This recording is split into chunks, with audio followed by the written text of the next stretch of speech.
नमस्कार, आप सभी का स्वागत है यूथ अध्ययन के चैनल पे। एक बार फिर से मैं आप सभी के बीच एचपीटेट नवंबर के लिए जीके का पार्ट 59 लेके आ चुका हूँ। देखिए, पार्ट 59 का जो पहला क्वेश्चन है कि भोजरी त्यौहार हिमाचल प्रदेश के किस जिले में मनाया जाता है। अगर मैं बात करता हूँ भोजरी त्यौहार की, तो ये त्यौहार जो है वो चंबा जिले में मनाया जाता है। और क्या क्या क्वेश्चन यहाँ से एग्जामिनर पूछ सकता है कि चंबा जिले में और क्या क्या चीज़ें होती है। तो चंबा में मिंजर मेला, अगर चंबा की बात की जाए तो यहाँ पे मिंजर मेला जो होता है वो एक अंतर्राष्ट्रीय मेला है। और इस मेले की जो शुरुआत है वो second Sunday of Sawan month से third Sunday of Sawan month तक जो है ये मेला चलता है। और ये मेला जो है वो चंबा के चौगान मैदान में लगता है। और इस मेले की जो शुरुआत है वो चंबा के राजा साहिल वर्मन जी के द्वारा की गई थी। चंबा से और क्या क्वेश्चन पूछे जाएंगे, चंबा से पूछा जाएगा कि चंबा में एक मणिमेश यात्रा होती है। तो मणिमेश यात्रा कहाँ पे होती है, तो मणिमेश यात्रा की अगर बात की जाए तो ये चंबा में ही होती है। चंबा में जो विधानसभा की सीटें की अगर मैं बात करता हूँ तो 5 सीटें चंबा में विधानसभाओं की।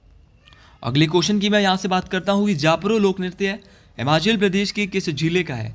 अगर बात की जाए जापरो लोक नृत्य की, तो जापरो जो लोक नृत्य है ये किन्नौर में किया जाता है। इसके अलावा किन्नौर में वाक्यांग होता है, व्यांगचू नृत्य होता है, जापरू नृत्य होता है, कयांग होता है और राक्षस नृत्य होता है। ये सारे के सारे डांसेस कहाँ पे होते हैं, किन्नौर में। एक बार फिर से बोल रहा हूँ, जापरो हो गया, वाक्यांग हो गया, व्यांगचू हो गया और कयांग हो गया और राक्षस नृत्य, ये सारे के सारे, और छंब, ये सारे के सारे किन्नौर में होते हैं। उसी प्रकार अगर मैं बात करता हूँ लाहौल स्पीति की, तो लाहौल स्पीति का एक बहुत फेमस डांस है जिसका नाम है सांद और साबू। तो सांद और साबू कहाँ पे होते हैं, लाहौल स्पीति। अगर आप भी अपना टेट क्लियर करना चाहते हो तो हमसे जुड़िए जल्दी से जल्दी। ये है हमारा कॉन्टैक्ट नंबर, हम दे रहे हैं आपको इसमें हैंड रिटन नोट्स। ये हैंड रिटन नोट्स जो है वो बहुत ही कम प्राइस में, लो प्राइस अगर मैं कहूँगा, अभी जो है वो 40% ऑफ चला है। क्योंकि आपके अब 5-7 दिन के अंदर आपकी टेट परीक्षा भी स्टार्ट हो गई है कल से। तो जेबीटी वालों का तो अब कोई फ़ायदा भी नहीं है एक दिन में पढ़ के, लेकिन टीजीटी वाले हो गए, नॉन मेडिकल वाले हो गए, आपके शास्त्री वाले हो गए, इनके पास अभी मौका है। 7876145409 इस नंबर पे आप कॉन्टैक्ट कर ले।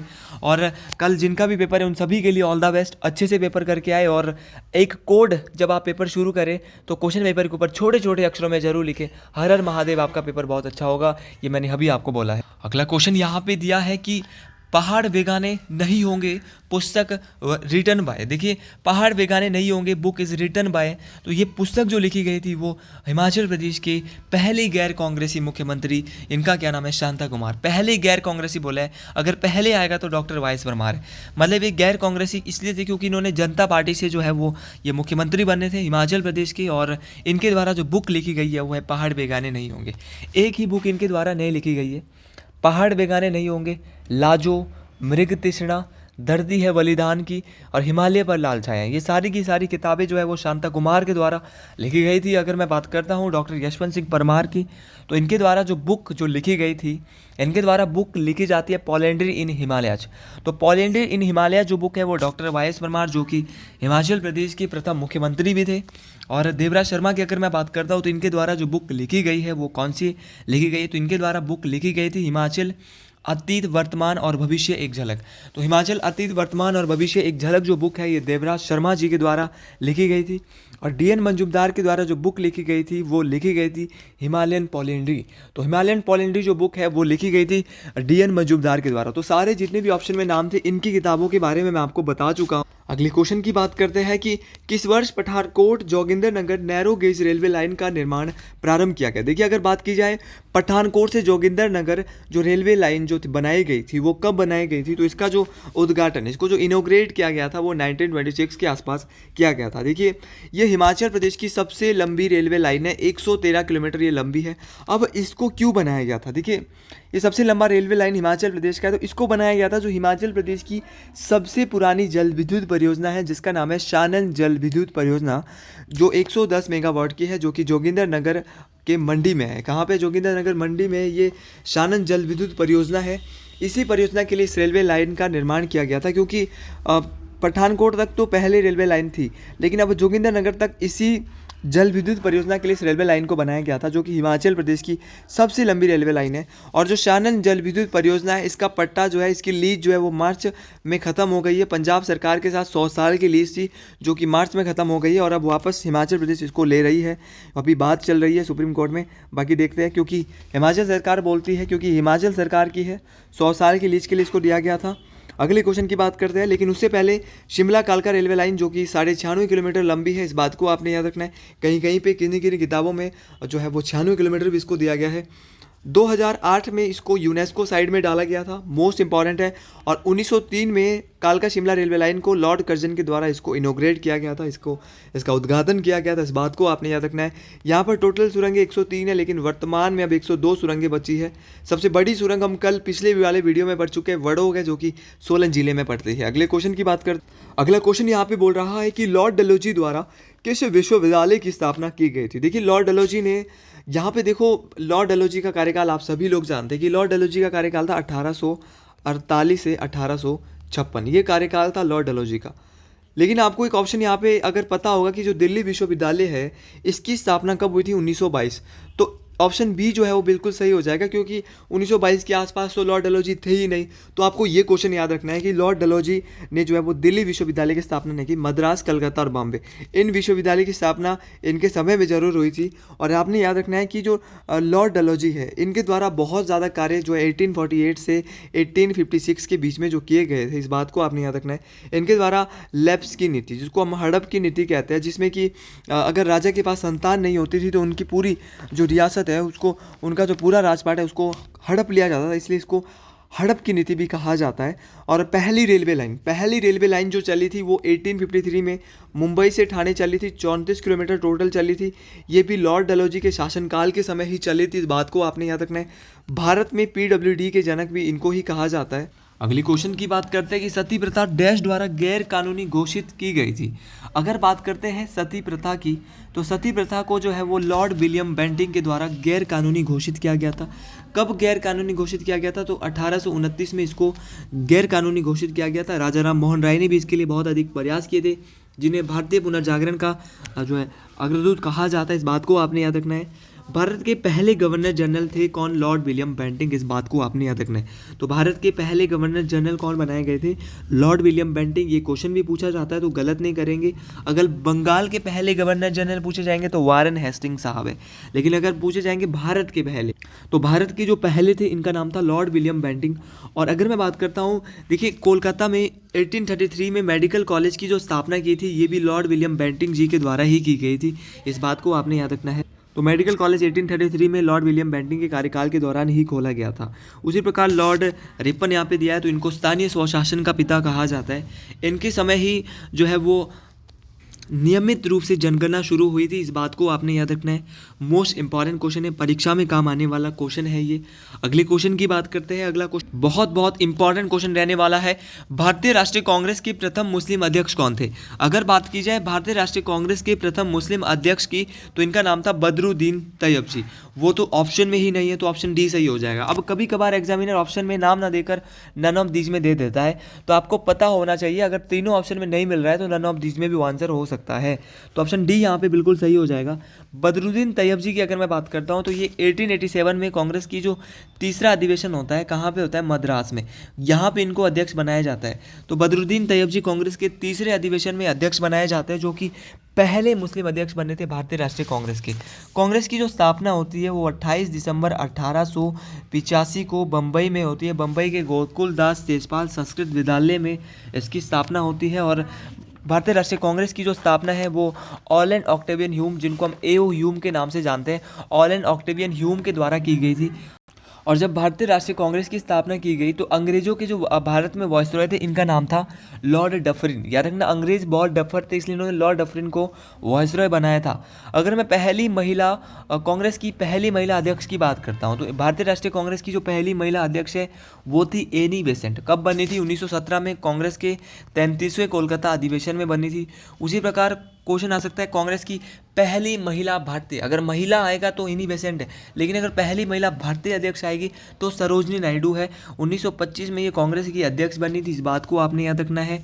अगर बात की जाए महात्मा गांधी भी कांग्रेस के अध्यक्ष रह चुके हैं, तो सरोजनी नायडू से ठीक एक साल पहले बेलगांव अधिवेशन में अध्यक्ष बने थे महात्मा गांधी, जो कि कांग्रेस का 40वां अधिवेशन था, बेलगांव में हुआ था, इस बात को आपने याद रखना है। और अगर बात की जाए बेलगांव जो है ये कहाँ पे, ये कर्नाटक के आसपास बेलगांव पड़ता है।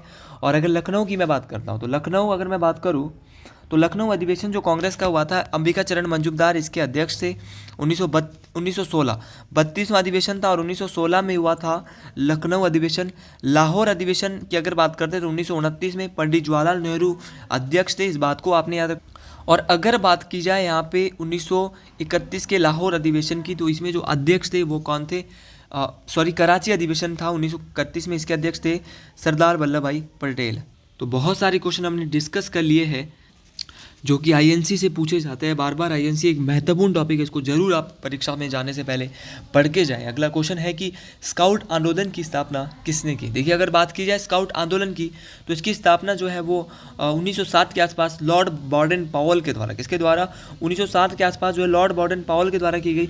लेकिन भारत में स्काउट आंदोलन की स्थापना 1909 के आसपास हुई थी, इस बात को आपने याद रखना है। दोनों ही क्वेश्चन याद रखने हैं। 1907 में हुई थी इसकी स्थापना, लेकिन 1909 में भारत में इसकी स्थापना हुई थी, इस बात को आप याद रखें। मोस्ट इंपॉर्टेंट ये बात है। ज़्यादा डिस्कस यहाँ से हम नहीं करेंगे क्योंकि ज़्यादा क्वेश्चन यहाँ से बनते भी नहीं है। स्वराज्यों का प्रथम सम्मेलन कहाँ पे हुआ था? अगर बात की जाए स्वराज्यों की, तो इनका जो प्रथम सम्मेलन हुआ था वो इलाहाबाद, जिसका नया नाम जो है वो प्रयागराज हो चुका है, प्रयागराज में हुआ था या इलाहाबाद में हुआ था स्वराज्यों का पहला सम्मेलन। अगर बात की जाए स्वराज पार्टी की, तो स्वराज पार्टी की जो स्थापना है वो 1923 में हुई थी।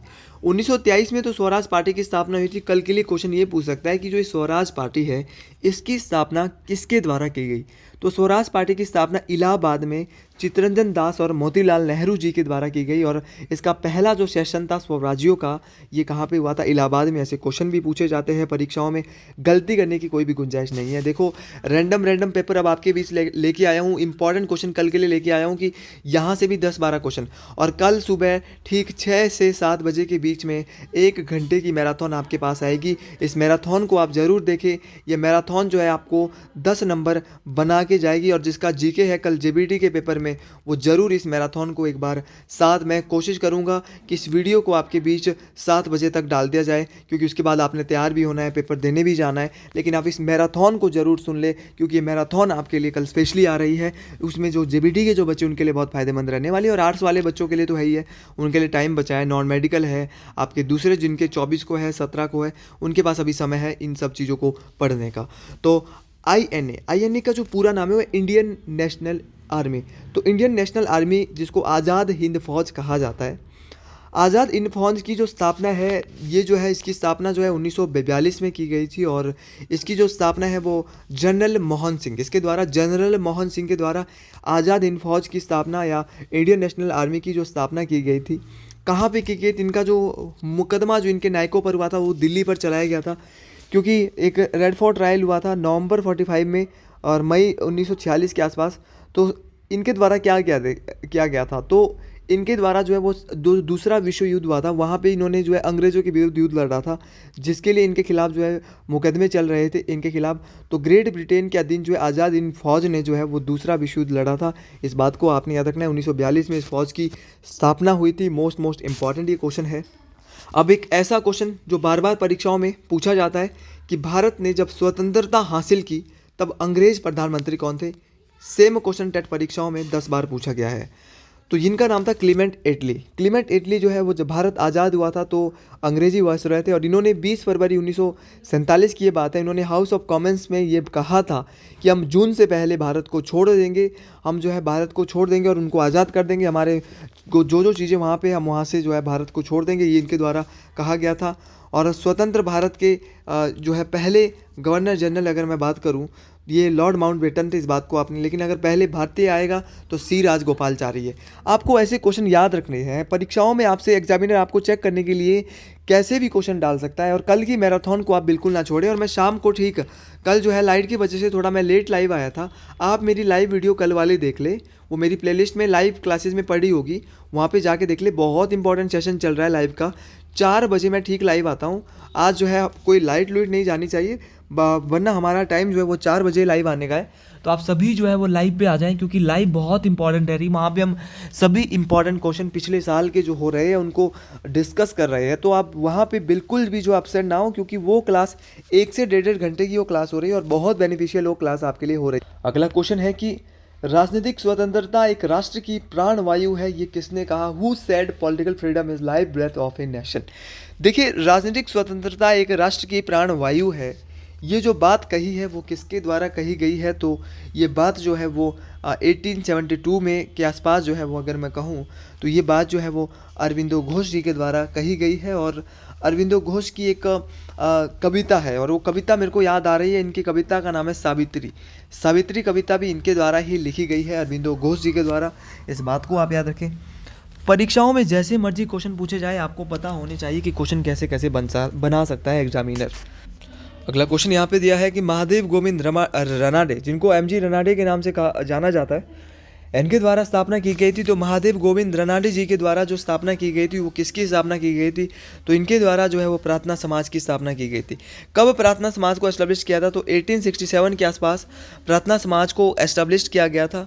इस बात को आपने याद रखना है। और अगर मैं बात करता हूँ प्रार्थना समाज की, तो इसकी स्थापना देखो महादेव गोविंद रनाडे और इनके साथ आत्माराम पांडुरंग और एमजी रनाडे दोनों के नाम पूछे जाते हैं। इसी प्रकार कमेंट बॉक्स में या सॉरी जो यहाँ पे बहुत सारे यहाँ पे वो दिए, जैसे आर्य समाज की स्थापना, ऑप्शन में बहुत सारे नाम यहाँ पे दिए। आर्य समाज की स्थापना 1875 में किसके द्वारा की गई थी, तो ये की गई थी भैया किसके द्वारा, स्वामी दयानंद सरस्वती के द्वारा। उसी प्रकार ब्रह्मो समाज यहाँ पे दिया है। ब्रह्मो समाज की जो स्थापना है वो 1828 में राजा राम मोहन राय के द्वारा की गई थी। और प्रार्थना समाज की स्थापना हो गई है थियोसॉफिकल सोसाइटी की स्थापना 1875 में हुई थी। कहाँ पे हुई थी इस बात को याद रखना, न्यूयॉर्क में। तो थियोसॉफिकल सोसाइटी की स्थापना न्यूयॉर्क में हुई थी, इस बात को आपने याद रखना है। और मैडम हेलेना ब्लवाट्स्की के द्वारा थियोसॉफिकल सोसाइटी की स्थापना की गई थी। और मुझे लगता है ये क्वेश्चन किसी ना किसी टेट परीक्षा में आने वाला है, तो इस बात को आप याद रखें। अगला क्वेश्चन यहाँ पे है कि करो या मरो का नारा गांधी जी ने डैश के दौरान दिया था। ये तो बहुत आसान क्वेश्चन है, ये तो बहुत दफ़ा मैं आपके बीच डिस्कस करा चुका हूँ कि ये जो करो या मरो का नारा है ये गांधी जी के द्वारा भारत छोड़ो आंदोलन के दौरान दिया गया था। कब ये भारत छोड़ो आंदोलन हुआ था, क्विट इंडिया मूवमेंट के दौरान डू एंड डाई का जो नारा दिया गया था, कॉल किया गया था महात्मा गांधी के द्वारा 1942 में जो है 8 अगस्त 1942 को ये आंदोलन शुरू हुआ था। इस बात को आपने याद रखना है। और इसको अगस्त आंदोलन भी कहीं ना कहीं जो है वो किस आंदोलन को कहते हैं कमेंट बॉक्स में आप ज़रूर बताएं। और अगर मैं बात करता हूँ सविनय अवज्ञा आंदोलन, सिविल डिसमोनिस मूवमेंट, तो सिविल डिसमोनिस मूवमेंट जो है अगर इसकी बात करता हूँ मैं, तो ये सविनय अवज्ञा आंदोलन जो है वो 1930 के आसपास हुआ था। और अगर मैं बात करता हूँ असहयोग आंदोलन, नॉन कोऑपरेशन मूवमेंट, तो ये हुआ था 1920 से 1922 के बीच में। और अगर बात की जाए खिलाफत आंदोलन की, तो खिलाफत आंदोलन हुआ था 1919 के आसपास। तो 1919 में हुआ था खिलाफत आंदोलन, मोस्ट इंपॉर्टेंट है ये बात भी, तो सभी आंदोलन आपको याद रखने हैं। असहयोग आंदोलन 1920 से 1922 के बीच बहुत ज़ोरों शोरों से चला, लेकिन एक घटना होती है 5 फरवरी 1922 को, जिसको कहते हैं चोरा चोरी की घटना। चोरा चोरी की घटना के कारण महात्मा गांधी ने आघात होकर, क्योंकि बहुत सारे पुलिस वालों को आक्रोश, वहाँ पे जो जनता हुई थी उन्होंने पुलिस थाना जला लिया और बहुत सारे पुलिस वालों की वहाँ पे मृत्यु हो जाती है और जिंदा जला लिया जाता है उनको, जिसके कारण 12 फरवरी को जो है वो असहयोग आंदोलन को महात्मा गांधी जी के द्वारा जो है वो वापस ले लिया जाता है। अगला क्वेश्चन यहाँ पे दिया। अगला क्वेश्चन बहुत इंपॉर्टेंट क्वेश्चन है कि पृथ्वी की कौन सी एक खास जगह है जहाँ पर हमेशा दिन और रात एक समान दिखाई देते हैं। पहले तो मैं आपको गोला बना रहा हूँ उस रेखा को बताने के लिए, मतलब कि दिन और रात बराबर होते। पहले तो आपको पता होना चाहिए कि जो पृथ्वी है, पृथ्वी को 2 बराबर भागों में बांटने वाली रेखा है भूमध्य रेखा, इक्वेटर लाइन। इसको जो है वो 0 डिग्री लाइन कहते हैं, विषुवत रेखा कहते हैं, भूमध्य रेखा कहते हैं, बहुत सारे नाम हैं इसके। इसकी जो लंबाई है वो 40,016 किलोमीटर, 40,016 किलोमीटर, 40,016 किलोमीटर जो है ये लंबी है। इस बात को आपने याद रखना है, मोस्ट इंपॉर्टेंट है। 40,000 किलोमीटर लंबी है। और भूमध्य रेखा जो है वो सबसे बड़ी अक्षांश रेखा है। यहाँ पर दिन और रात जो है वो बराबर होते हैं, इस बात को आपने याद रखना है। पृथ्वी को 2 बराबर भागों में ये बांटती है भूमध्य रेखा। और भूमध्य रेखा जो है दुनिया के 13 देशों, कितने देशों से, 13 देशों से गुजर के जाती है। ऊपर जो एरिया आपको दिख रहा है इसको उत्तरी गोलार्ध कहते हैं। तो जितनी भी रेखाएं ऊपर आएगी उनको उत्तरी अक्षांश कहेंगे। तो 23.5 डिग्री उत्तर में जो एक रेखा है उसको नाम है कर्क रेखा, ट्रॉपिक ऑफ कैंसर, जो कि भारत से भी गुजरती है। और नीचे जो एक 23.5 डिग्री पे रेखा है उसका नाम है मकर रेखा, जिसको कहते हैं ट्रॉपिक ऑफ कैप्रिकॉन। तो मकर और कर्क के बारे में आपको याद रखना है। कर्क रेखा दुनिया के कितने देशों से जाती है कमेंट बॉक्स में बताना है, पढ़ाया है आपको। मकर रेखा दुनिया के 10 देशों से जाती है, इस बात को आपने याद रखना है। हर एक बात मोस्ट इंपॉर्टेंट यहाँ से रहने वाली है। अगर मैं बात करता हूँ कि सूर्य की रोशनी कर्क रेखा पे कब पड़ती है, तो ये 21 जून को पड़ती है।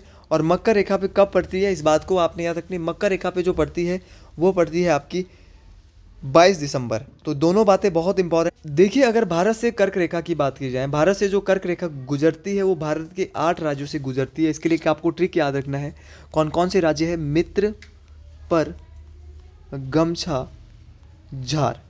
देखिए, मित्र पर गमछा झार भारत के 8 राज्यों से जाती है। मी से मिजोरम, त्रौ से त्रिपुरा, प से पश्चिम बंगाल, रौ से राजस्थान, गौ से गुजरात, मौ से मध्य प्रदेश, छा से छत्तीसगढ़ और झार से झारखंड। एक बार फिर से बोल रहा हूँ, मित्र से बनेगा, मी से मिजोरम बनेगा और त्रौ से त्रिपुरा। पर से बनेगा, प से पश्चिम बंगाल और रौ से राजस्थान। गौ से बनेगा गुजरात, मौ से बनेगा मध्य प्रदेश, छा से छत्तीसगढ़ और झार से झारखंड। तो 8 राज्यों से जाती है। सबसे ज़्यादा जाती है मध्य प्रदेश से और सबसे कम जो गुजरती है वो गुजरती है राजस्थान से। तो ये दोनों बातें आपको याद रखनी, कर्क रेखा सबसे ज़्यादा कहाँ से गुजरती है और सबसे कम कहाँ से जाती है। ये भी बहुत बहुत इंपॉर्टेंट ये बात है, परीक्षाओं में काम आने वाली बात है। और ऐसा कौन सा देश है जहाँ से भूमध्य रेखा भी और मकर रेखा दोनों ही गुजरती है, तो वो है ब्राज़ील। जिब्राल्टर किसका अधीन क्षेत्र है अगर बात की जाए जिब्राल्टर की, तो जिब्राल्टर जो है वो एक, अगर मैं बात करता हूँ जिब्राल्टर की, तो ये ब्रिटेन के अधीन है वैसे। और जिब्राल्टर एक स्ट्रेट भी है। जिब्राल्टर जो स्ट्रेट है वो किसको आपस में जोड़ता है, किसको कनेक्ट करता है। तो अगर बात की जाए जिब्राल्टर स्ट्रेट की, तो ये मेडिटेरियन सी को अटलांटिक ओशियन के साथ जोड़ता है। उसी प्रकार एक सुंडा स्ट्रेट है। सुंडा स्ट्रेट की अगर मैं बात करता हूँ तो ये जावा सी को इंडियन सी के साथ जोड़ता है। एक बेरिंग सी भी हमने पढ़ा है। बेरिंग सी जो है वो आर्कटिक ओशियन को बेरिंग सी से जोड़ता है। तो बेरिंग सी बहुत आसान है, आर्कटिक ओशियन को बेरिंग सी से जोड़ रहा है, बेरिंग। और अगर एक डोवर स्ट्रेट है, डोवर स्ट्रेट जो, अगर मैं डोवर स्ट्रेट की बात करता हूँ तो ये नॉर्थ सी को अटलांटिक ओशियन के साथ जोड़ता है। तो ये भी आपको याद रखना है, मोस्ट इंपॉर्टेंट है ये भी। अगला और आज का आखिरी क्वेश्चन यहाँ पे है, और यहाँ पे एक क्वेश्चन जो हमारा ऊपर कट हो गया था किसी कारणवश, तो वहाँ पे था कि दुनिया का सबसे बड़ा मरुस्थल। तो दुनिया का जो सबसे गर्म मरुस्थल, सबसे बड़ा जो मरुस्थल है वो सहारा है। यहाँ पे नाम थोड़े थोड़े दिख रहे हैं। गोबी मरुस्थल है, गोबी मरुस्थल ये चाइना में है, चाइना और मंगोलिया में है। थार मरुस्थल भारत में है। अगला क्वेश्चन यहाँ पे है कि किसे हैरिंग पॉन्ड कहा जाता है। अगर बात करता हूँ मैं हैरिंग पॉन्ड की, तो जो अटलांटिक महासागर है इसको हैरिंग पॉन्ड के नाम से भी जाना जाता है। दुनिया के अंदर टोटल 5 महासागर है, जिसके लिए ट्रिक मैंने आपको दिया है पैसा। सबसे बड़ा है पैसिफिक ओशियन, दूसरे नंबर का अटलांटिक, तीसरे नंबर का हिंद महासागर जिसको इंडियन कहते हैं, चौथे नंबर का साउथर्न ओशियन और 5वें नंबर का है सबसे छोटा आर्कटिक महासागर। तो 5 महासागर है और आपको एक ट्रिक याद रखनी है और उस ट्रिक का नाम है पैसा। पैसा जेब में है तो सब कुछ है। और महासागर अगर आपको आते हैं पाँचों के पाँचों तो कोई दिक्कत नहीं है। सबसे बड़ा सबसे बड़ा है प्रशांत महासागर, सबसे गहरा भी है, और सबसे छोटा महासागर है आर्कटिक महासागर। इस बात को आपने याद रखना है, मोस्ट इंपॉर्टेंट ये बात है। और आज के लिए हम इतना ही यहाँ से पढ़ेंगे। अगर आपको वीडियो अच्छी लगी है, ये एस आकार का है अटलांटिक महासागर, और जो आपका प्रशांत महासागर है वो त्रिभुजाकार है, इस बात को आपने याद रखना है। और एम आकार का जो एम और वी आकार का है वो आपका जो महासागर है वो हिंद महासागर है। आज के लिए हम इतना ही करेंगे। वीडियो अच्छी लगी है तो अपने बीएड ग्रुप तक शेयर करें, अधिक से अधिक लोगों तक पहुंचाएं, और कमेंट बॉक्स में अपनी प्रतिक्रिया इस बार दें हर हर महादेव के साथ साथ कि आपको वीडियो मेरी कैसी लगती है। आज के लिए इतना ही। जय हिंद, जय हिमाचल प्रदेश, हर हर महादेव। और मैं आपको यहाँ से इतना बताना चाहता हूँ कि जिसका कल एग्ज़ाम है, मैं पूरी बात यहाँ से बता देता हूँ लास्ट में, कि जिसका भी कल एग्ज़ाम है वो कुछ इन टॉपिकों को पढ़ के जाएं। एक तो हिमाचल प्रदेश की ज्योग्राफिकल एरिया, जैसे कि हिमाचल प्रदेश की झीलें, और मैं थोड़ा सा लास्ट में यहाँ पे स्ट्रेटजी बता रहा हूँ आपको, वर्तमान में कौन क्या है, ये सारा के सारा चीज़ पढ़ के जाएं। क्योंकि लोकसभा की अभी केंद्र में सरकार बनी, वहाँ से क्वेश्चन आ सकता है। चांसेस है कि लोकसभा के जो मंत्री है, लोकसभा का जो मंत्रिमंडल है वो पूछा जाए। तो आप इस मंत्रिमंडल को कृपया कर एक बार ढंग से पढ़ लें, हो सकता है कि एक क्वेश्चन वहाँ से आ जाए। नई नई नियुक्तियाँ हाँ भी हुई है, वैसे तो मैंने भी बहुत अपने करंट अफेयर में करवाया है, वो भी आप एक बार कृपया कर देख लें। हिमाचल प्रदेश की झीलें, नदियाँ, दर्रे, हिमाचल प्रदेश में कौन से मंत्री कौन कौन है, और हिमाचल प्रदेश के हाई कोर्ट के नए मुख्य न्यायाधीश अभी नियुक्त किए गए थे, वो कौन थे, उनका नाम क्या था, तो कार्यकारी भी बनाए गए थे बाद में। तो ये सारी चीज़ें अगर पेपर की स्ट्रेटजी, क्योंकि एक दिन में जो जेबीटी वाले गोली नहीं मार सकते, टीजीटी वाले के पास अभी 3 दिन है, वो मेहनत कर सकते हैं। 3 दिनों में भी बहुत कुछ हो सकता है। 3 दिनों में 500 क्वेश्चन पढ़ा जा सकता है, वही 500 क्वेश्चन जहाँ से 90 क्वेश्चन आ सकता है।